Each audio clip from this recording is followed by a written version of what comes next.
There's nothing more American than PBS. It's a safe place where kids learn and grow, and where grown-ups are informed, entertained, and inspired.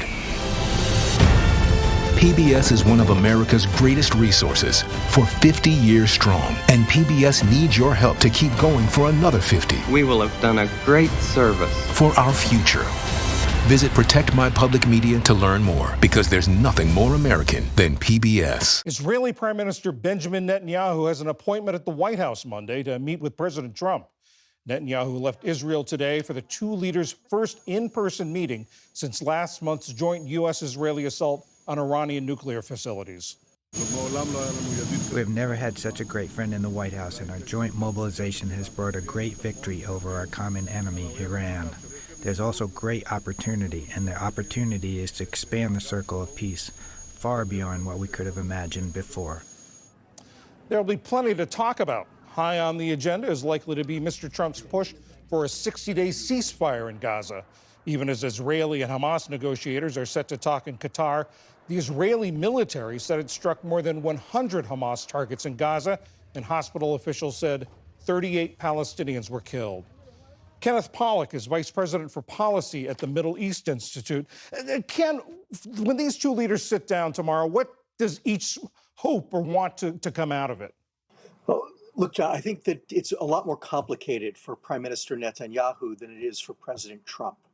For President Trump, as you pointed out, he is looking to get a ceasefire in Gaza. But more than that, I think he's just being opportunistic.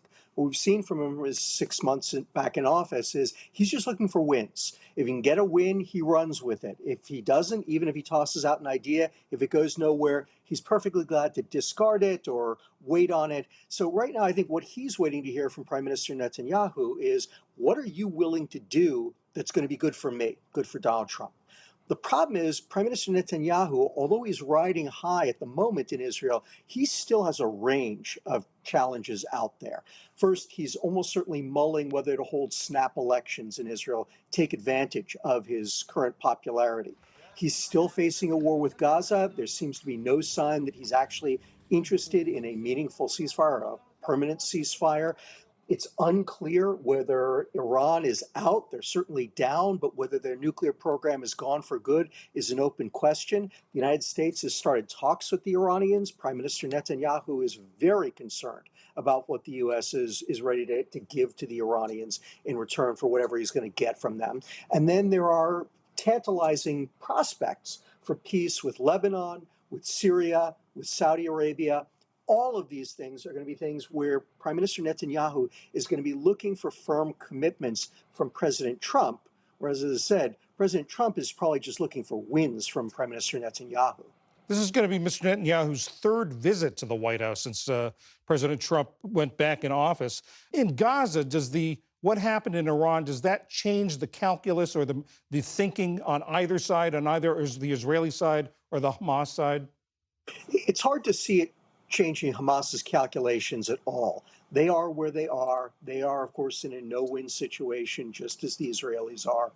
They won't give up the hostages without a permanent ceasefire, and the Israelis seem to have little inclination to give them a permanent ceasefire. I think for the Israelis, the real question is whether the bolstering of Prime Minister Netanyahu's popularity as a result of the 12-day war with Iran has made it possible for him to imagine doing some things with Gaza that he wouldn't have done beforehand. Agreeing first to a 60-day ceasefire, agreeing possibly even to a permanent ceasefire. These are the kind of things which would be very hard for Prime Minister Netanyahu to do under any circumstances because of the very right-wing nature of his cabinet. The fact that he's got some real hardline right-wingers who want no truce with Hamas whatsoever. But if there were ever a moment when he might be able to do so, now, after he's gotten this big boost from the war with Iran, that's a moment when he might. Talk a little bit about the relationship between Mr. Trump and Mr. Netanyahu. It was clear that Netanyahu wanted Trump back in the White House during the campaign.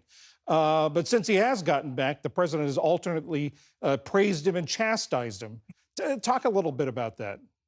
Sure. So, all relationships with President Trump seem to be fraught. They seem to be difficult. He's a rather mercurial character. He says he likes to be unpredictable. He thinks it's an advantage of his. He doesn't really believe in staff work or planning. He goes with his gut. All of this makes him tough to deal with. And before President Trump came back into office, I think that Prime Minister Netanyahu thought, well, he's been very pro-Israel in the past. He'll let us do whatever we wanted to do. But that's only been partly true. What we've seen is that President Trump has been perfectly glad to put a halt to Prime Minister Netanyahu's cherished positions. Famously telling him he was going to go ahead and with talks with Iran when it was clear the Israelis did not want him to do so.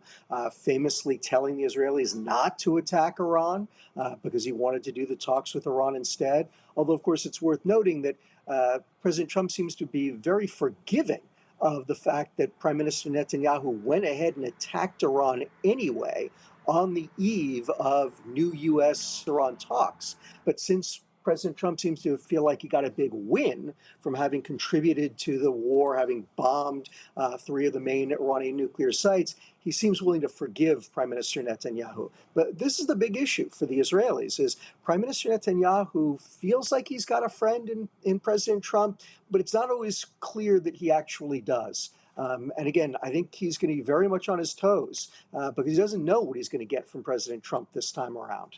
Ken Pollack of the Middle East Institute, thank you very much. Thanks so much for having me on, John.